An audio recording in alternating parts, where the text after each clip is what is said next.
All right. Hi, everybody. Thanks for joining.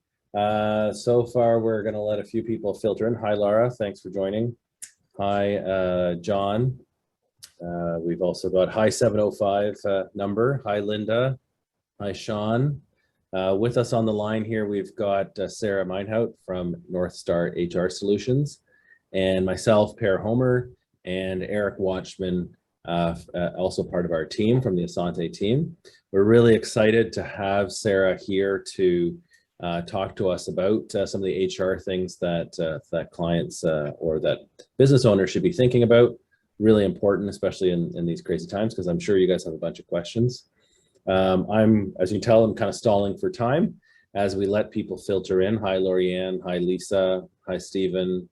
Hi, Leah. Hi, Erica. Hi, Amber. And we've got a few more people to join. And so as I stall for time, what's going to happen here is that I'm very soon going to give control of the screen and pretty much everything to Sara. Erik and I will moderate any questions that you have. So ideally, the best way to put in your questions is through the Q&A or the chat, and we will answer your questions there. There will be a few points where Sara will want to get some feedback from you guys. So once I'm done talking, I'm going to change it so everybody is able to unmute themselves if necessary to chime in when Sara's looking for a bit of audience participation. So I'm going to go on to the next slide here. So just really quick, introduce our team, the WWH Financial Group team. Here we have ourselves on the left, from left to right, you've got Jeff. Jeff is our team founder, and I joined with Jeff about, I don't know, 6+ years ago now. Erik has been with us for a number of years as well. He may bear some resemblance to Jeff. I don't know why. But definitely we're the three advisors on the team.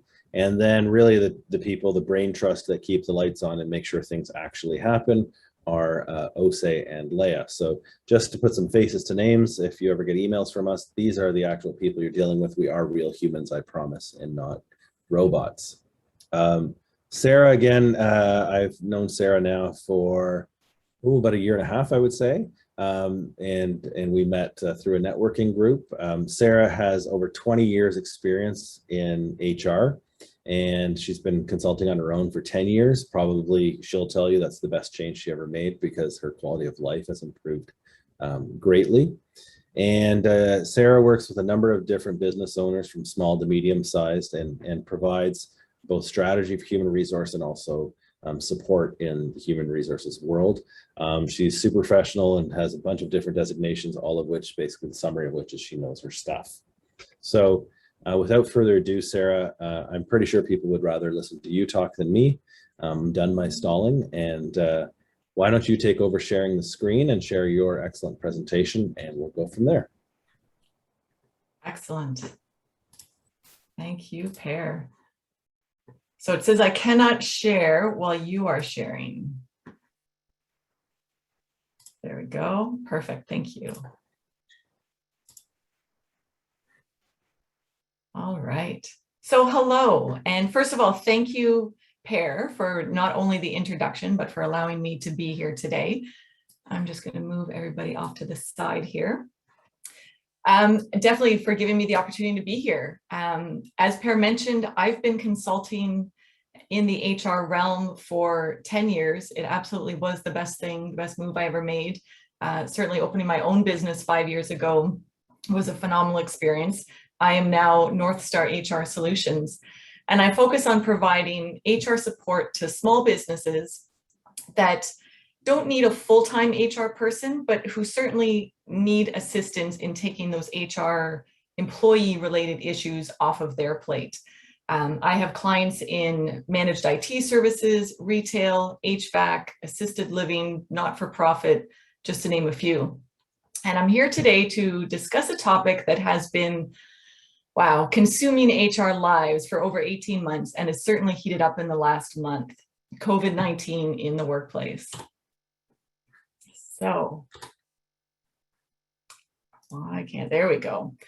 So first of all, full disclosure, I am not a lawyer, and although I make a very strong effort to remain knowledgeable on the topic, Nothing I say today should be taken as legal advice. So before you implement anything that we talk about today, I do recommend that you run it by your legal counsel first. So I'm going to talk about 5 things that you need to know about managing COVID-19 in the workplace. We're going to talk about the safety precautions that you should take to protect yourself and your employees. We'll talk about what you can and should do if an employee gets sick. We'll cover the current status of the paid sick days and the IDEL, or infectious disease emergency leave. We'll talk about whether or not you should implement a vaccination policy. And if you decide that you are going to, we'll finish off talking about what that policy should look like. So as Per mentioned, I would like this to be as interactive as possible. Please feel free to unmute yourself and ask questions as we go. I do have some points where I'd like you to participate. And if you are so brave, I ask that you turn your video on. It's really hard sitting here in my office talking to a camera and not seeing faces. So if you're brave enough, I would love it if you turn on your camera so that we can see each other. Sarah, so I apologize. The format of the webinar does not allow turning on the video, but I'll leave my video on and you can stare at me. So I can look at Per's. But everybody, you can either put your questions into the Q&A or chat, and I've also turned on, everybody has the ability to unmute yourself. So if you have a question, either put it in the Q&A or chat, or just unmute yourself and fire away. Okay. Perfect. I'll leave the video on so you can at least speak to me. There you go. Per and black boxes. Fantastic. Thank you. Okay, so let's start at the beginning. What responsibilities as a business owner do you have to keep your employees safe, and how do you do that? Every employer in Ontario, and pretty much across the country, has a responsibility under the Occupational Health and Safety Act to keep their employees safe and free from hazards. You can imagine that COVID presents a serious hazard, and therefore employers have to take every reasonable precaution to protect their employees from contracting the virus while at work. The federal and provincial governments, public health, and medical officers have been diligent in providing guidelines intended to keep employees and the general public safe. Guidelines have been prepared based on industry. So for example, there's specific guidelines for retail, mining, daycares, construction, transportation. There's also guidelines and resources available depending on what province you live in. All of these guidelines and recommendations can be found on the applicable provincial websites. But because you are all coming from different areas, different industries, we're going to focus on the general today. And in general, there are many things that employers should be focusing on.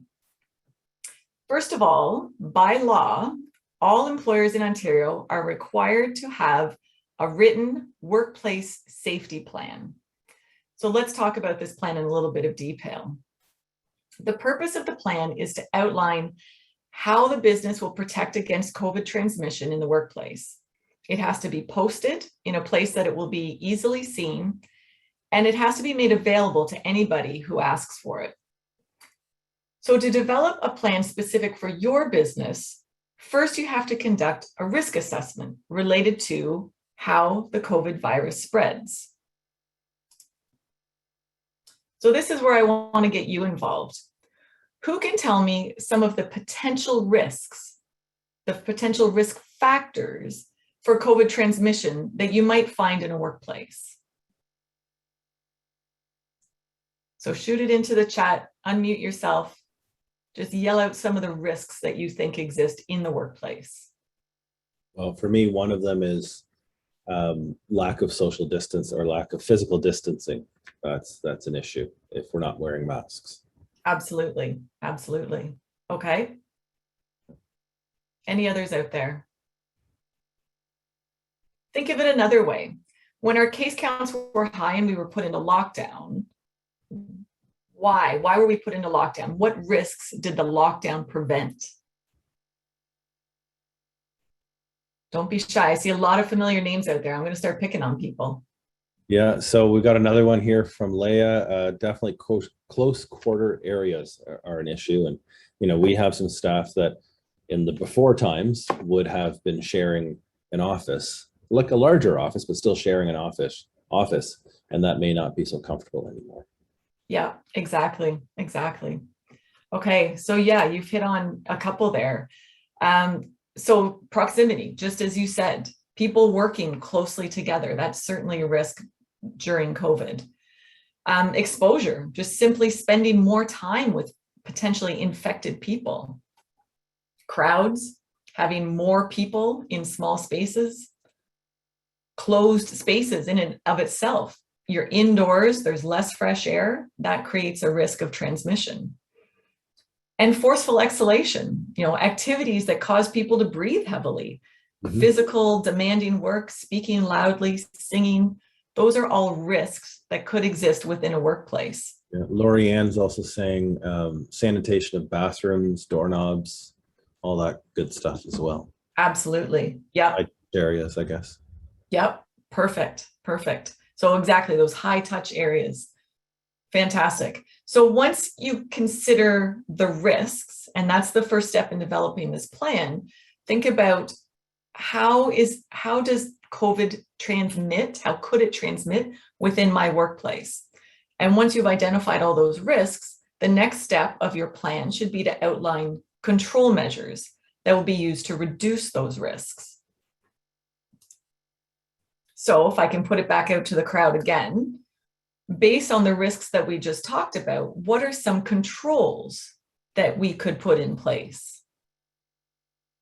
And again, think about the lockdown and its purpose.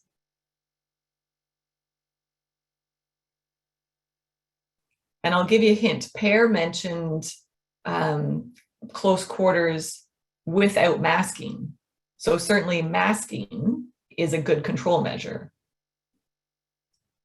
I know in our office we have we had some spare space, so people have been spreading out into extra offices and so forth to spread away from each other. And then obviously a lot of people have been working from home as well. Perfect. Yeah. Got use of PPE, social distancing, mask and air cleaners. Leia's got improved ventilation and airflow systems. Amber's got providing masks and sanitizers. Love it. Linda says limiting the number of people in the office at the same time. Love it. Absolutely. Hybrid home model. Yes. Yeah. We kind of say we need to have at least one person in the office at all times, but it doesn't need to be everybody. We can take turns, make a schedule. Exactly. Love it. You guys, you've hit on everything, and we're going to talk about everything that you guys have said. So absolutely. One of the most important things, and that wasn't mentioned just now, pre-screening employees and anyone else who enters the workplace to make sure that infected people stay out. Ensuring good ventilation in indoor spaces. Maintaining physical distancing to reduce the chance of that respiratory droplet transfer. And using PPEs to protect from exposure. So again, let's talk about each of these in a little bit more detail shortly. So within the required safety plan, we've talked about the risk assessment is your first step. Once you understand the risks, it's identifying control measures that will address each of those risks. And then the last piece of your workplace safety plan should be a communication plan. How will your employees know what they need to do in order to protect themselves and others? So this could be screening posters at entry doors to the building, hand washing posters in the washrooms, emailed instructions on new procedures, or virtual meetings to review safety expectations. All of these can be included in your communication plan. The Ontario government website has a great workplace safety plan builder. It's free to use, and it helps you think about and create the final document that's required in all workplaces. So I definitely encourage you to check out this link. Just for everybody, don't worry about writing down that link super fast. We will be sending you a recording of this presentation later, so you can get it from there. It'll save you some time. Okay. Also by law, employers are required to actively screen every employee and visitor, even those that have been fully vaccinated, before they enter the workplace. This can be done using an app or any other tool, as long as it includes all the required screening questions. So active screening means that as an employer, it's your responsibility to ensure that no employee enters the workplace unless it's confirmed that they've answered the screening questions and the results of that screening show that they're allowed to be there. So that means that you have to have a process in place so that the screening results are actually looked at and used to determine whether or not the worker can enter the workplace. You'll want to consider what records you'll keep so that you can show how your process works and that you've actually been following it should you ever be audited. And keep in mind too, with this screening tool, you do have to keep your records or keep a record of the date and time that each worker was in the workplace, and you have to include their contact information for at least a month. Okay, so I'll say that again. You need to keep a record of the date and time an employee was in the workplace, along with their contact info, for a month. And this is information that may be requested by public health for contact tracing purposes. So again, the Ontario government website has a free screening app that employees can use to save, print, or email their screening results every day. So this is a great way if you don't have something, you don't want to do it manually, you don't want to pay to have an app. The government has put a free app that is exactly what you need online. So other measures to promote the health and safety in your workplace, and a lot of you have touched on these already. Certainly, encourage employees to care for their own physical and mental health. A lot of companies are actively promoting the use of employee and family assistance programs, if they offer that within the environment. If they don't, some companies are just providing information and links to community resources. Anything to help promote physical well-being, mental well-being, and ways to get assistance if needed. Also, increase the frequency of cleaning in your office. Somebody had talked about sanitization of washrooms. Ensure that your office is fully sanitized on a regular basis. And I would say regular is at least daily, if not more. Other precautions: identify ways to improve your HVAC systems with respect to air exchange rates and filtration. Make sure that the system works properly and that it's suitable for the number of people that are present in your building. Ensure that the population levels in your building are kept to a minimum. This was mentioned as well. It could be identifying roles that could be performed from home and encouraging those employees to actually work from home on a temporary basis. And by temporary, I mean just during the pandemic period. Or maybe you create a rotating schedule, such as PAIR is done in the Assante office. Or maybe you ask half of your staff to work from 7 a.m. until 12 p.m. and the other half works in the office from 1 p.m. to 6 p.m.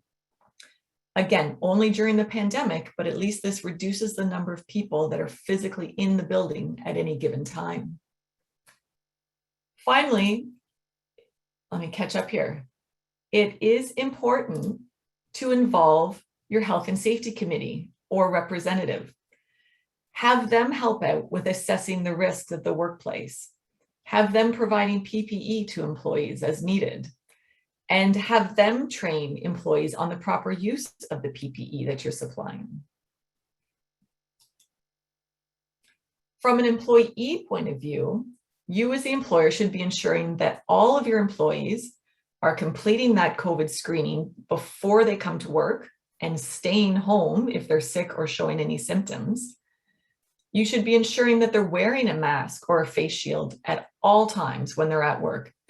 Even employees who are vaccinated should still be masking. Masking indoors is still the law within Ontario. You should be encouraging frequent hand washing, encouraging them to cover their mouths when they cough or sneeze, and disposing of facial tissues once they've been used. They should be cleaning and disinfecting their own workspaces on a regular basis. Their phone, their keyboard, light switches, door handles, have them keep their own workspace clean. And again, they should be maintaining that physical distance from other employees and your customers whenever possible. Before we move on, are there any questions about the safety measures or your responsibilities before we continue?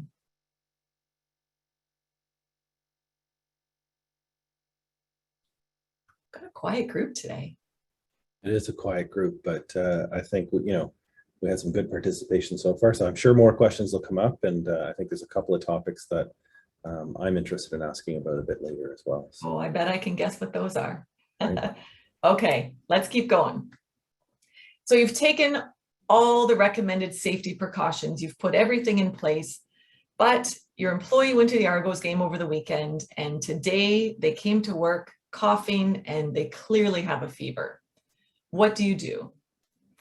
First of all, before this even happens, I strongly recommend that everyone has a policy in place for this situation so that everyone is clear on expectations and all employees are treated consistently. But still, what do? You take a breath. As soon as you discover that an employee is showing symptoms at work, send them home, period. Require that they get tested for COVID as soon as possible and that they communicate the results of that test back to you as soon as they receive them. If your employee tested negative, have them stay home for 24 hours after being symptom-free. If they test positive, the employee should follow the recommendations around isolating provided to them by public health. I also recommend that you contact public health and get directions on how to handle any employees that may have come into contact with that infected employee. If you have the proper safety measures in place, proper masking, physical distancing, sanitizing, your remaining employees should be deemed safe to remain at work, but make sure that you follow public health recommendations in this situation. If your employee calls you before coming to the office to tell you that they have symptoms or that they've tested positive, follow the same steps.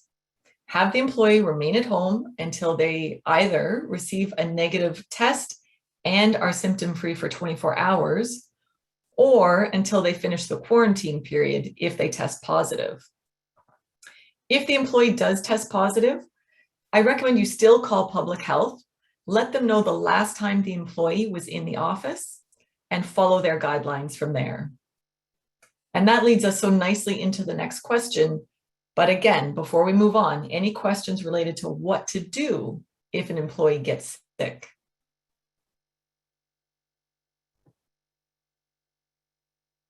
Okay, let's keep going then. So the provincial and federal governments have implemented many supports to assist employees and businesses through the pandemic. Today, I'm only going to focus on the paid and unpaid infectious disease emergency leave, or IDEL. The paid IDEL is often referred to these days as paid sick days. Before we talk about IDEL, it's important though to understand what the COVID period is. Early in the pandemic, the Ontario government passed regulations that temporarily changed certain rules within the Employment Standards Act, or the ESA. And these changes apply only during the COVID period. The COVID period runs from March 1st, 2020, and it was recently extended until January 1st, 2022.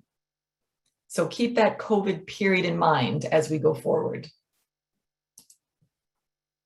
Let's talk about the paid IDEL first. Employees are eligible for 3 days of paid IDEL leave up until December 31st of this year. After December 31st, notice that's very close to the end of the COVID period, Assuming the program's not extended, employees will no longer be eligible for the paid days. It's also important to note that these paid days apply only to employees that do not have paid sick days through their employer or have fewer than 3 paid sick days through their employer.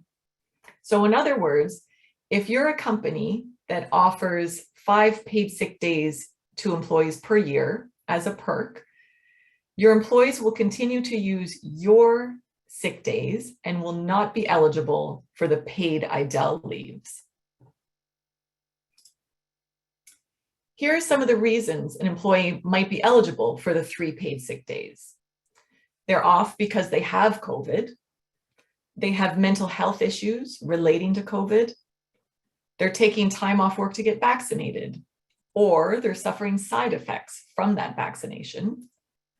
They're in quarantine or isolation as per their doctor or any other designated medical official. They've been asked to stay home and isolate by you as the employer out of concern of exposure, or they're providing care or support to a person who has COVID or related mental health issues, or someone who's in quarantine or isolation. So when an employee misses work for any of these reasons, they're entitled to their regular wages for the hours missed up to $200 a day. So I'm going to say that one more time because that's an important calculation. They're entitled to the regular wages for the hours missed up to $200 a day. So let's work through a couple of examples just to make sure we're clear on that calculation. Who pays for that, Sarah? I mean, we have paid sick days, so we're not super worried about that for our staff, but I'm sure there's other companies that don't have paid sick days per se. Yeah. And who pays for that IDEL? Is that something that the employer gets reimbursed for? And we'll come to that. So upfront, the employer pays for it. Yes. The employer is responsible for paying their employees for those 3 days. Mm-hmm. And then we'll talk about reimbursement as we come up. You stole my thunder, Pear. Okay, let's work through this first example. And again, I'm going to ask for your participation here, so get ready. So let's say that Joe works regularly, he works 8 hours a day, and he makes $150 a day. Joe is at home with his daughter who's showing signs of COVID, and therefore, under that eligibility criteria, he is eligible for paid IDEL leave. How much IDEL leave is Joe entitled to? Can anybody tell me? Eric, I'm going to pick on you because I know you know the answer to this one. Amber, Alea, and Lorianne. Eric, we're getting a lot of answers here. Eric, I'll let you. I'm going to be the voice of the audience there. So the audience says 150 a day. Yes, good job. Exactly. So again, he's entitled to his regular wages for time missed up to $200. So because he makes $150 a day, he's entitled to $150 per day up to 3 days, should he be home that long with his daughter. If he's home longer, he'll move into the unpaid leave, and we'll talk about that a little bit later. Okay, I'm going to test you now. Here's another example. So Cindy typically works 8 hours a day and earns $600 a day. I want her job. She's taking 4 hours off of work to get vaccinated and recover from any side effects. How much paid IDEL is Cindy entitled to?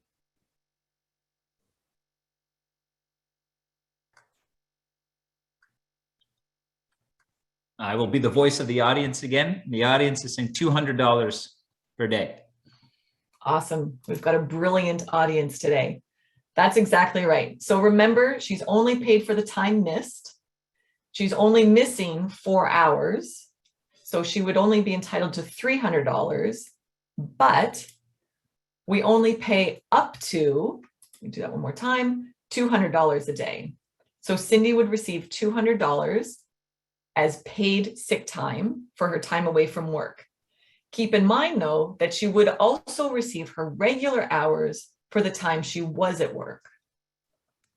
As an employer, we can top up that money though, obviously, right? So, we can claim $200 of IDEL and then pay her the other $100, I guess. Absolutely. Yeah. You can always offer more for sure.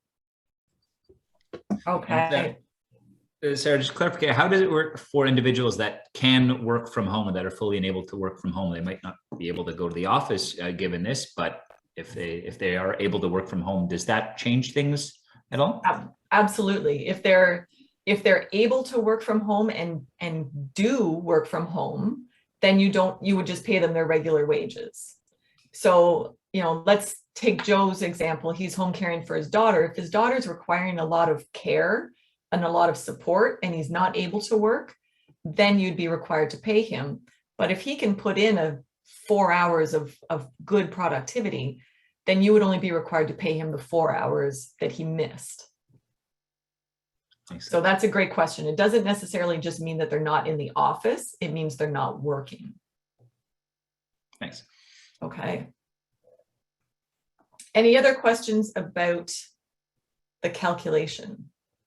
We had one on if the hours worked vary, but I don't know if there was anything else to add on that front. We mentioned it a little bit in this example, but that was the question that I saw.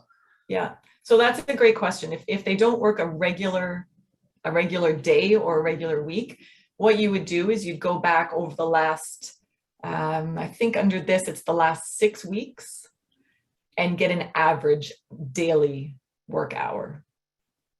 Okay, so that's how you would handle a non-scheduled or non-regular work day. Perfect. Good and question. I do see we have one more Q&A coming through, and this one is, in the case of Joe, what about the last 150? If you assume he takes at least 3 days away, does this not carry over to a potential 4th day? So, and I'm not sure, let me answer kind of 2 ways because I'm not sure I'm understanding the question. If he's off for 4 days total, 3 of those days would be paid through the paid IDEL leave, and 1 of them would be unpaid, but he'd still be on IDEL leave. If he only, let's say he only takes 2 days to care for his daughter, he does still have 1 paid day remaining that he can use later, as long as it's for one of those eligible criteria. I'm gonna ask a question that came up when I read this. So, okay, so in Joe's, can you go back 1 slide? So in case of Joe, he makes $150 a day, right? And the IDEL maximum is 200. So there's $50 left on the table each day that's not being paid to Joe, right? And so, so I guess the idea is, so he's not maxing out his IDEL pay. So can we carry that forward to a 4th day, or is it just, or that's just too bad, so sad? Yeah, it's based on his regular earnings. So he's not out any money. Yeah. You can't think of it as money left on the table because he wouldn't have regularly earned $200. So you just earn your regular wages. Okay. Yeah, and Amber, hopefully that answers your question as well. Again, you guys you're very welcome to unmute yourselves and just chime in anytime you want. Sarah loves that. So, but that was great. Thank you, Sarah, for those. Yep, no problem. No problem. Really good questions. Okay, let's get through here. So as Per alluded to, there is good news. And it's not very often that I can say that, because as some of my clients that are here know, I'm often the one delivering bad news. But in this situation, there is good news.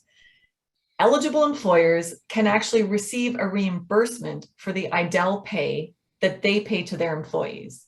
And you're eligible, again, up to $200 per employee per day.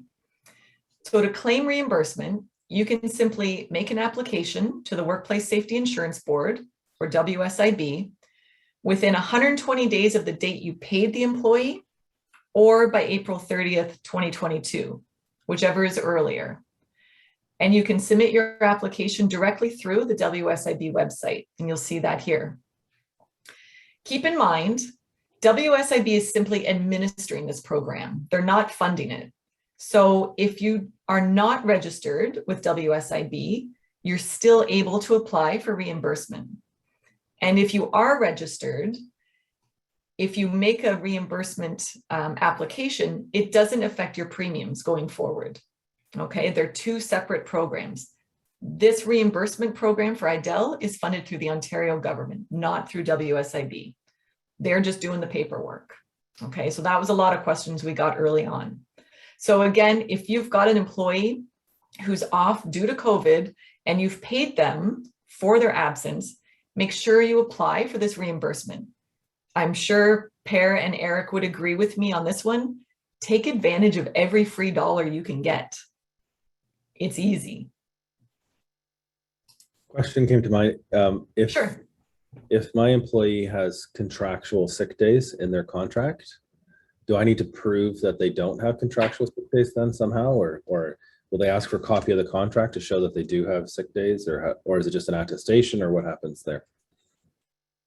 That's a good question. I haven't been able to go through the actual application process, Okay. but I do know that they're, at the very least, they ask you if you offer sick days, and they're auditing. Okay. Later, good. they could go back and do a random audit. So if it's in your contract that they have sick days through your organization, they should not be getting paid IDEL. Perfect. Okay, it's unfortunate, but it's just the way that they've set up this regulation during the COVID period. Okay. All right, so let's talk about the unpaid IDEL leave now. So employees have the right to take as much unpaid job protected IDEL as they need due to not working because of COVID related work reasons. And while deemed IDEL leave ends on January 1st, 2022, and we'll talk about deemed IDEL in a minute, the leave itself is going to continue on indefinitely. The infectious disease emergency leave has been added to the employment standards as an ongoing job protected leave of absence. So let's again look at some of the reasons that someone might be eligible for the unpaid IDEL leave. So first, any of the reasons that we discussed for the paid IDEL leave also apply to the unpaid. So things like actually suffering from COVID, caring for someone who's suffering, getting vaccinated, or being in quarantine. Those all qualify for the unpaid leave as well. In addition, the unpaid leave also includes employees who stay home to care for a child whose school or daycare has been closed due to COVID, who show symptoms of COVID and the employee elects to keep them home, or whose babysitter is sick or in quarantine. There's also another way that employees can be eligible for the unpaid leave, and it's a little more complicated. That's the deemed IDEL leave. So let's look at that one in a little bit more detail. Until January 1st, 2022, so remember that's the end of the COVID period, an employee is deemed or considered to be on unpaid IDEL if you as the employer have temporarily reduced or eliminated their hours of work, or have temporarily reduced their hourly wage for reasons related to COVID during that COVID period. So usually these kind of reductions, whether it be hours or pay, would lead to layoffs, termination pay, and potentially even constructive dismissal claims, all of which are very expensive to you as the employer. But this deemed IDEL leave provides employers with a bit of protection, flexibility, breathing space to try to keep their businesses afloat during COVID. So basically, you are able to put your employees on an extended unpaid leave of absence while your business fares through the pandemic. Keep in mind, though, that this deemed leave is only applicable until January 1st, 2022. After that, employees whose hours or rate of pay are still reduced will be placed on layoff, and or they could claim constructive dismissal against you. So be sure to bring those employees back in full before January 1st, 2022.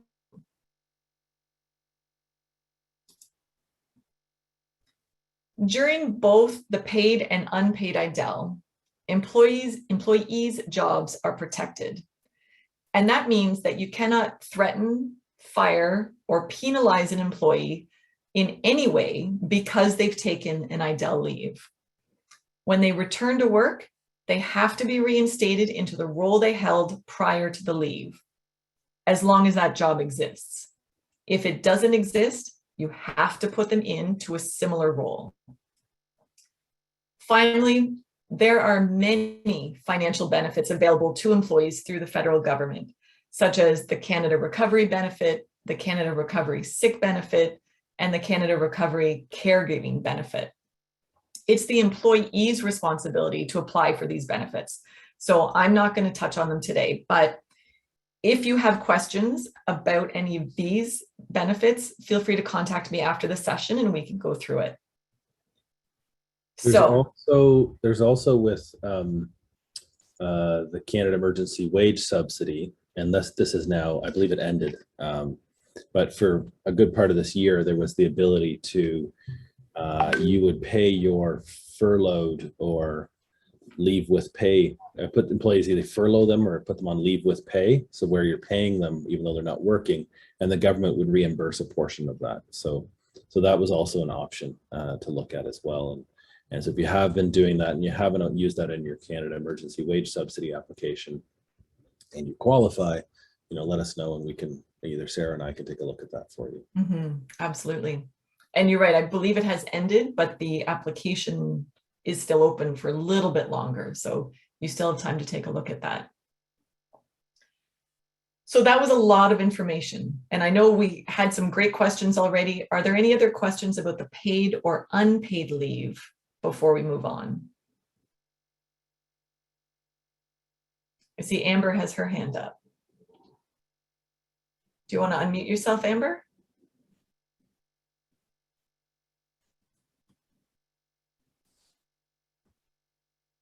Or a question in chat? Oh, there we go. Not hearing you, Amber, but No. maybe you want to punch your question into the chat and we'd be really happy to answer it for you, or the Q&A, whichever you Absolutely. Yeah. I'll keep going, but I'll definitely come back to that question. Okay, this is the $1 million question, and I'm willing to bet this is why you are all here today. As employers, you currently have a huge challenge of finding the right balance between competing duties.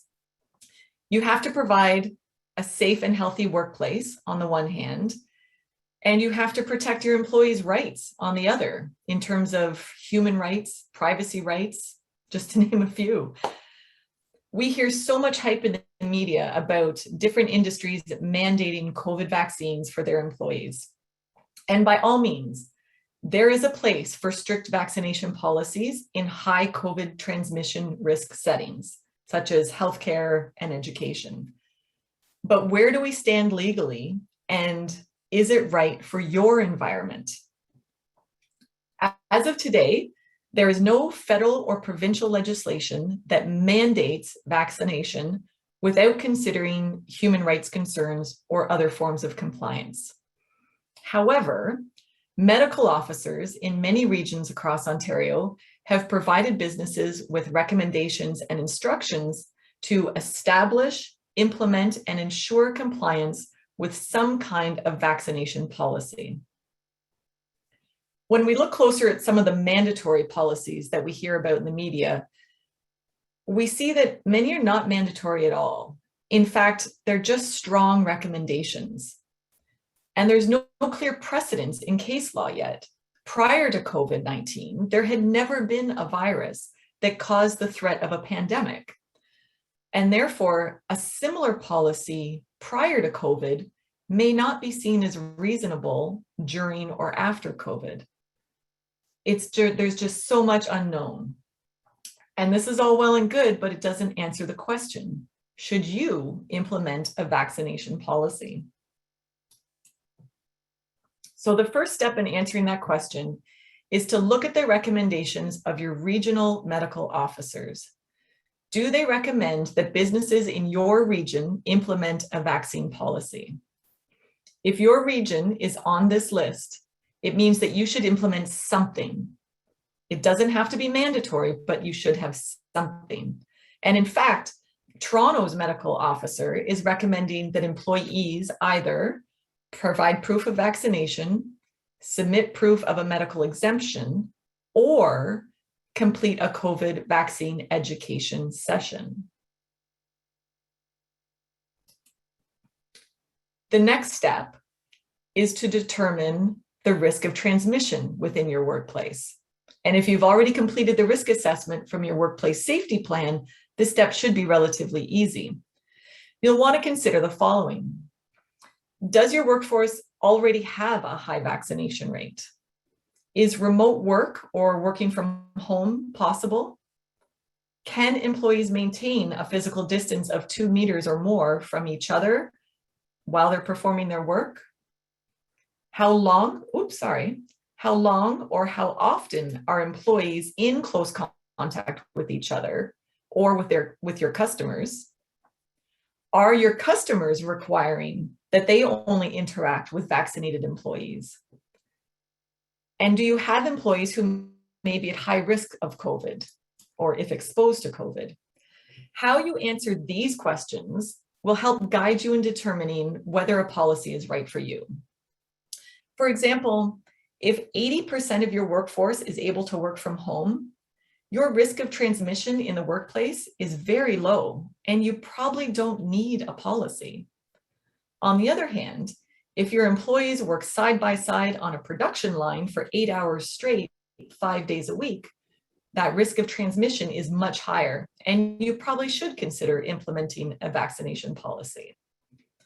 In other words, as the lawyers say, it depends. There's no definite answer as to whether or not a business should implement a policy or not. It all depends on your unique situation and the reasonableness of your policy. So when we talk about reasonableness, let's assume that you've asked all the right questions and you've determined that a vaccination policy is right for your workplace. I strongly recommend, first of all, that unless you're in healthcare, education, or emergency services, you do not introduce a mandatory vaccination policy. Most employers in Ontario don't need a mandatory policy. Instead, consider offering choices or options to vaccination. And we'll talk about that a little bit more in a minute. Aird & Berlis, a Toronto-based employment law firm, recommend the following essential elements to any vaccination policy. First, outline the reasons supporting the vaccination policy in your workplace. And mainly that is the requirement under the Health and Safety Act to ensure a safe and healthy workplace. Next, outline the requirements of employees going forward.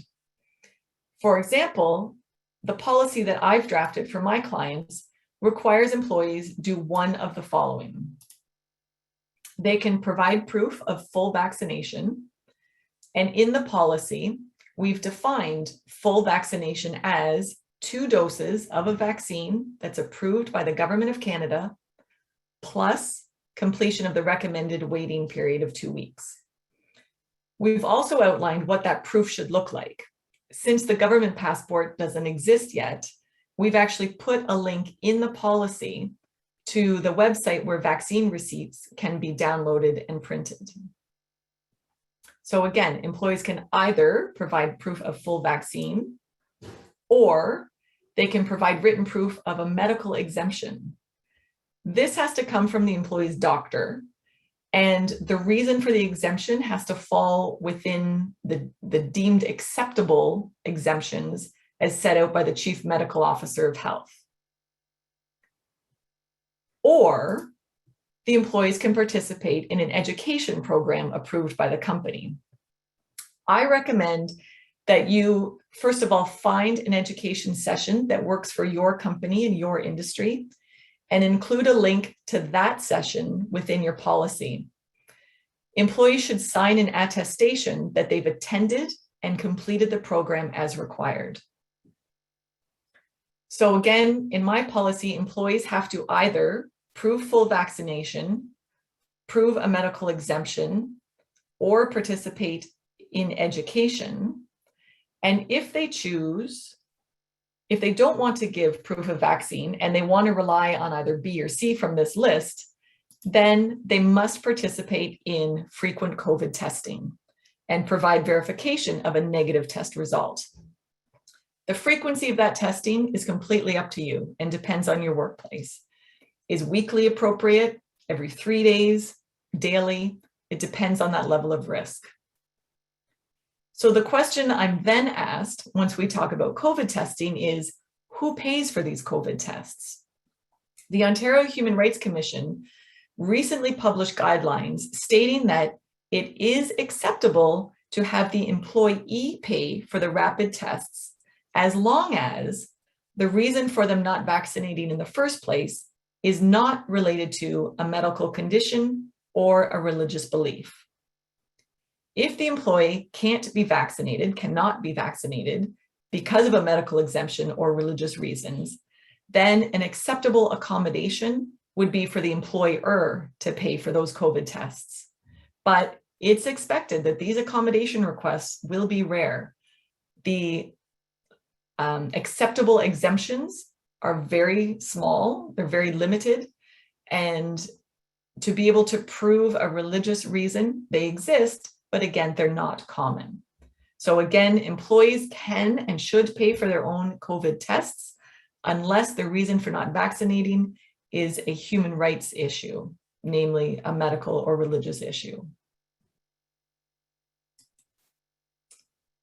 Okay, when we're looking at essential elements, the third thing your policy should include is information on how the information will be collected and stored. So according to the Occupational Health and Safety Act, employers are not allowed to possess medical records, which is basically what a vaccine receipt is. Therefore, I recommend that you view the vaccine receipt and simply store the status of vaccination in a database. So for example, an employee comes and shows you their vaccine receipt. You review it, you confirm that there were 2 doses administered and that the 2-week waiting period has ended. And then you check them off in your system as vaccinated. There's no documents being maintained. Therefore, you're compliant under the Health and Safety Act. You don't have any records, and there's no concern of a privacy breach.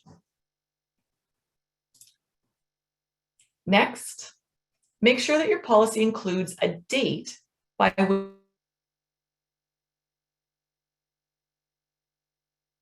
which all documentation has to be proof of exemption or the education attestation.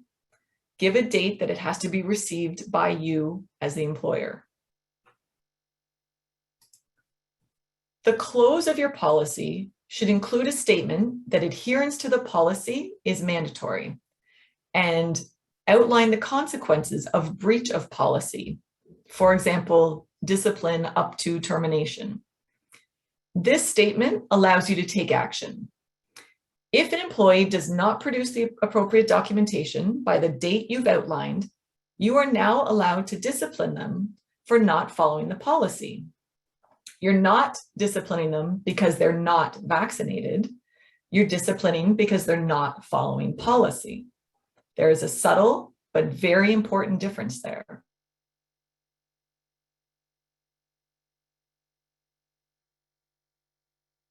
And lastly, but probably most, the best advice I can give is to have it reviewed by legal before you publish the policy to your employees.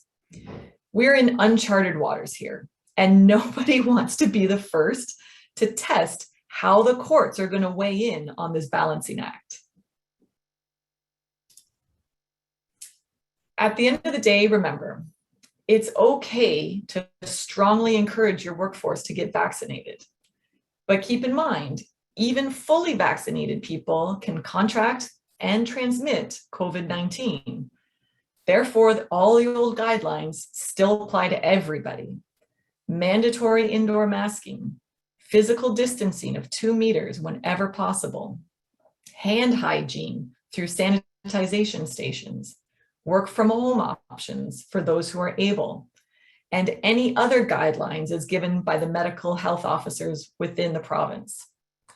If you're following these guidelines and you have a reasonable policy based on your workplace, you're generally meeting your duty to provide a healthy and safe workplace, and you're respecting the rights of your employees at the same time. That's really the best that you can ask for. So thank you everyone for sharing your time with me today.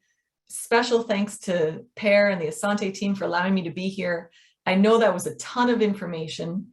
So if any questions, maybe we can use the remaining time to go through questions. And of course, I am here. I'm going to put this out there. Everyone on the call today, I am happy to give you a 30-minute free consultation related to COVID and the questions you have related to COVID. Awesome. So what we're going to do, guys, we're going to send out an email probably within the next 24 hours to everybody that attended and everybody signed up. Even if you didn't make it, you'll still get a recording of this. You'll get contact details for Sara, Erik, and myself and the team. We do try to run regular webinars as well. And one of the webinars that's coming up is on powers of attorney. So if you're on this call, you will get an invite to join us for that webinar as well. It's a great presenter, so I highly recommend anybody join us. We also do run monthly Ask Me Anything webinars. Erik, I'll let you take the questions in a sec. What I will throw up a poll here. I think what Sara and the team here at Assante, what we've suggested is perhaps, there's a lot of HR questions that come up. Perhaps people would be interested in a quarterly call like this, where people can come in and Sara can present on a topic and we can ask questions. I think that would be awesome. So I'll throw that poll up while this really nice Q&A slide is up here, and just let us know if that would be of interest to you. So in the meantime, Erik, why don't you take it away with a couple of questions? Perfect. Well, first off, thanks, Sara. Thanks to everybody for participating and sending your questions in.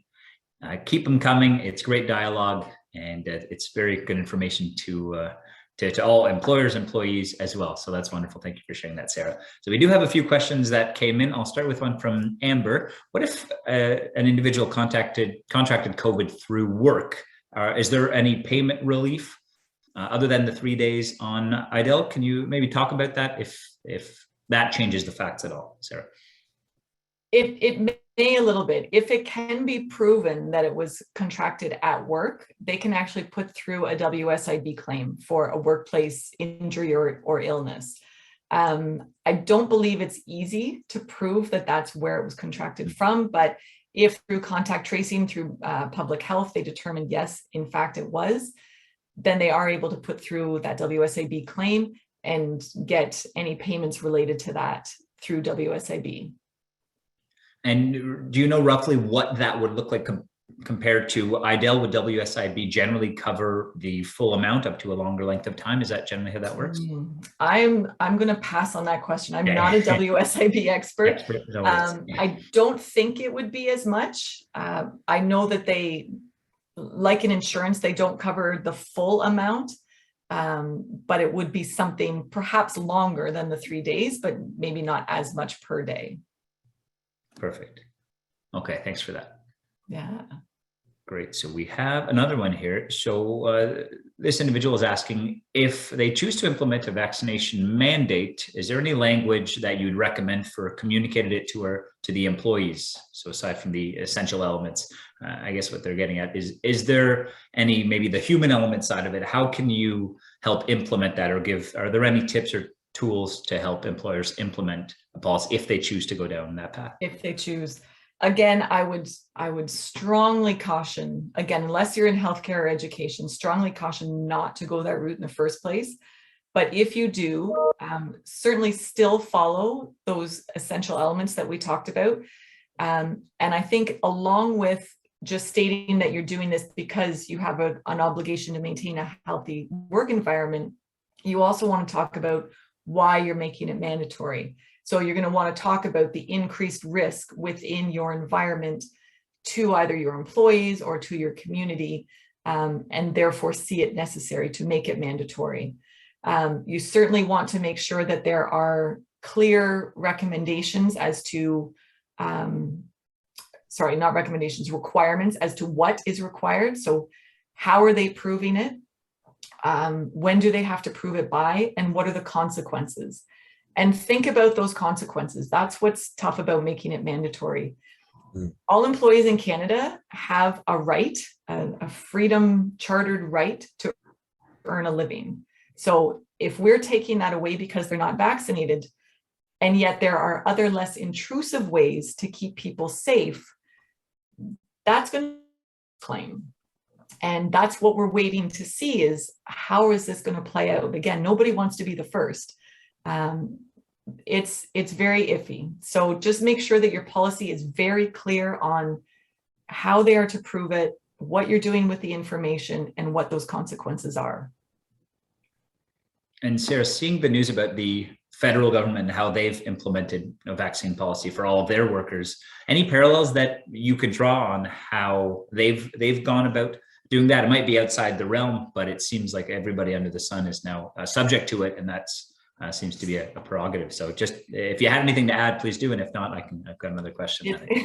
It's a tough one. And I'll be honest, I'm waiting for a federal employee to take it to court, because you know, they're under the same charter of rights and human rights that everybody else is. So, you know, somebody that's working in a government office, what's the rationale for them having a mandatory policy? I don't have an answer for that. Interesting. We shall continue to monitor as this unfolds. Absolutely. We had one last one in the queue, and this is from Amber, looking at going back to the IDEL side of things. So if somebody has COVID and is off for 10 days, are they only entitled to 3 days of paid relief and the 7 are unpaid? Is that how? Yep, that's exactly right. That's exactly right. So someone can be on unpaid IDEL leave indefinitely, as long as it's a COVID related reason. They would have their first 3 would be paid, and then they would move to the unpaid. So it's protected, but it's an indefinite unpaid leave at that point. Perfect. I hope that clarifies for you. I think that was excellent. We ran right around 1 hour, which is just perfect. I want to thank everybody for participation that we had through the chat, and also the questions that came through. And again, you'll all be getting an email from the team with how to contact Sara and the rest of us if you want to talk more about anything. We're here to support you, and also take a look at our upcoming webinars. So again, thank you very much, Sara. Here's a really fun disclaimer that I have to show for a couple seconds due to compliance. And again, thanks again, and we'll be looking forward to our next call next quarter, because it looks like everybody was very excited about hearing from Sara again. They like her presentations. Excellent. Thanks, guys. We'll see you again then. All right.